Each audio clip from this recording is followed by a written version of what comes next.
তারা ক্লাসে না যেয়ে যান চলাচল বিঘ্ন ঘটাচ্ছে, মানুষের চলাচলে বিঘ্ন ঘটাচ্ছে, অনেক জায়গায় গাড়িতে তারা হাত দিচ্ছে, অজ্ঞাতনামা মামলাও রুজু হয়েছে। আমাদের আইন শৃঙ্খলা বাহিনীর একটাই যৌক্তিক সমাধান হচ্ছে যে আইন আমাদেরকে যেটা ক্ষমতা দিচ্ছে আমরা সেটাই করব।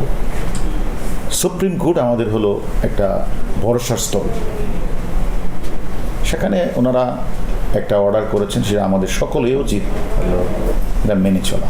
যদি সেটার সেটা আমরা একমত না হয়, সেটা সুপ্রিম কোর্ট বা হাইকোর্টকে আমাদের বলতে হবে যে এটা আমরা আপিল করব বা এটা করব। কিন্তু এটা আমি দেখেছি কিছুদিন যাবৎ মানে ছাত্রীরা তারা ক্লাসে না যেয়ে, ক্লাসে যাওয়ার কথা বলা হয়েছে কিন্তু কোর্ট থেকে, কিন্তু ক্লাসে না যেয়ে তারা বিভিন্ন জায়গায় রাস্তা বসে তারা যান চলাচল বিঘ্ন ঘটাচ্ছে, মানুষের চলাচলে বিঘ্ন ঘটাচ্ছে, অনেক জায়গায় গাড়িতে তারা হাত দিচ্ছে এবং অজ্ঞাতনামা মামলাও রুজু হয়েছে।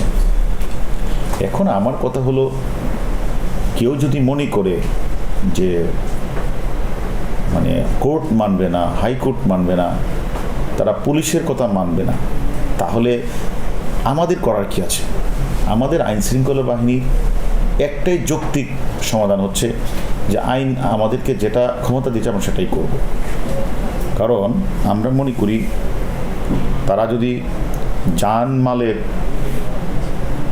যে বিষয়টা যদি খেয়াল না রাখে, তারা যদি রাস্তা বন্ধ করে বসে থাকে, সাধারণ মানুষ চলাচল করতে না পারে, সেক্ষেত্রে আমাদের আইন শৃঙ্খলা যেটা যৌক্তিক আমরা সেটাই করব।